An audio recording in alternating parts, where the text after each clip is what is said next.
जंगल की हरियाली में नीमू चिड़िया अपनी मीठी चहचहाहट के साथ खुशी से उड़ रही थी। वो एक खिलते हुए फूल पर उतरी, उसकी पंखुड़ियों पर झूलते हुए गाना गा रही थी। उसके दोस्त भी आसपास मंडरा रहे थे, हर पल का मजा ले रहे थे।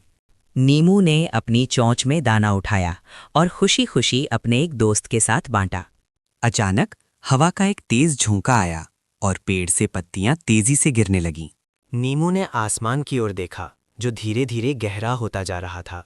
बाकी सभी चिड़ियां जल्दी जल्दी सुरक्षित जगहों की ओर उड़ने लगीं। एक अनुभवी चिड़िया ने चिल्लाकर आने वाली भयंकर सर्दी की चेतावनी दी। नीमू ने उसकी बात अनसुनी कर दी। वो अभी भी शरद ऋतु का आनंद लेना चाहती थी। वो मस्ती में फिर से उड़ने लगी, चेतावनी को पूरी तरह से भूल गई। नीमू ऊंची उड़ान भर रही थी, आखिरी गर्म किरणों का मजा ले रही थी। आसमान तेजी से काला हो गया और गरज की आवाज गूंजने लगी। तेज बारिश शुरू हो गई और नीमू हवा के खिलाफ संघर्ष करने लगी। पेड़ हिंसक रूप से हिल रहे थे, जैसे वे खुद तूफान से जूझ रहे हों। नीमू ने आश्रय खोजने की कोशिश की, लेकिन कोई सुरक्षित जगह नहीं मिली। एक बहुत तेज हवा का झोंका उसे जोर से लगा। नीमू ने अपना नियंत्रण खो दिया, उसके पंख बेकाबू होकर फड़फड़ाने लगे। वो तूफान में इधर उधर उड़ने लगी, जैसे एक खिलौना हो। एक पेड़ की डाल टूटकर उसके पास से गुजरी, बाल बाल बच गई। नीमू तेजी से नीचे गिरी और अंधेरे में ओझल हो गई। नीमू जमीन पर पड़ी थी, हैरान और परेशान। बारिश अभी भी पड़ रही थी। उसने हिलने की कोशिश की, उसका एक पंख साफ तौर पर घायल था। घबराकर उसने चहचहाया। वो जंगल के एक अंधेरे अनजाने हिस्से में अकेली थी। उसकी आंखों से आंसू छलक रहे थे, डर और दर्द से भरी हुई। उसने उड़ने की कोशिश की, लेकिन बस गिर पड़ी।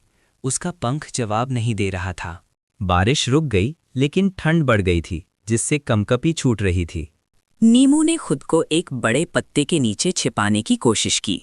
एक छाया मंडराई, एक छोटा शिकारी, एक लोमड़ी का बच्चा दिखाई दिया। नीमू डर के मारे जड़ हो गई, हिल भी नहीं पा रही थी।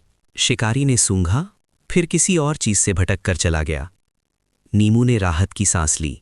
भोर हुई। नीमू कमजोर थी, लेकिन दृढ़ संकल्पित थी। वो धीरे धीरे लंगड़ाते हुए आगे बढ़ी, अपने घायल पंख को घसीटती हुई।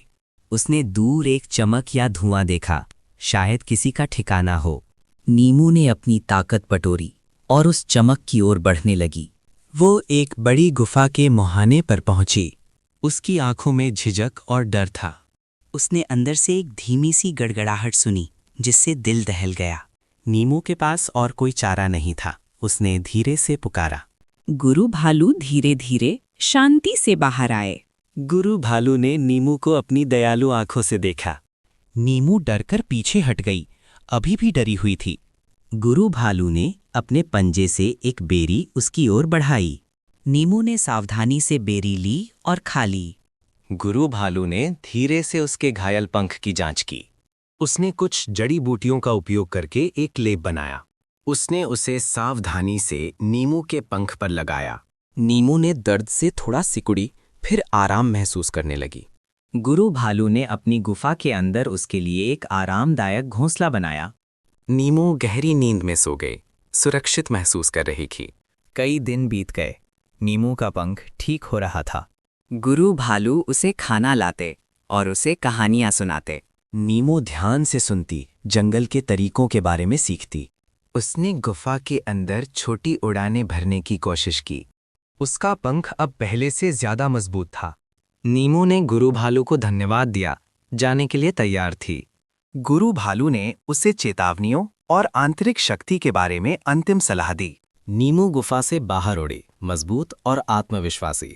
वो अपने झुंड से फिर मिली, जिन्होंने खुशी से उसका स्वागत किया। नीमू अब समझदार, अपनी कहानी साझा करती है, नई चुनौतियों के लिए तैयार।